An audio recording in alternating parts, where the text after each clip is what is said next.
I akuzuari për vrasjen e bashkëshortës atij Liridona Ademajt, Naim Murseli, është shtruar përkohësisht në Institutin e Psikiatrisë Forenzike në Çikukë. Ai do t'i nënshtrohet një ekzaminimi psikiatrik me kërkesë të mbrojtjes së tij. Kjo është konfirmuar edhe nga drejtori i këtij instituti.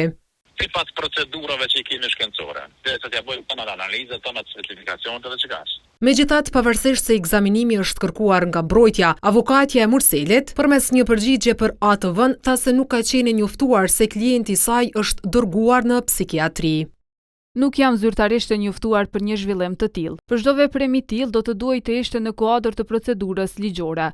Mirpo, ekzaminimin psikiatrik të Murselit, avokati i familjes Ademaj e sheh vetëm vegës për zvarritje të procesit, pasi sipas tij i akuzuari nuk ka ndonjë çrregullim mendor. Ka qenë ish këshilltarit, ish presidentit, ka udhëhequr disa biznese të ndryshme, e që asnjë nga ato nuk është indicje një personi me çrregullim mendore. Po ashtu konsiderojmë që është vetëm një tendencë për me kriju një alibi.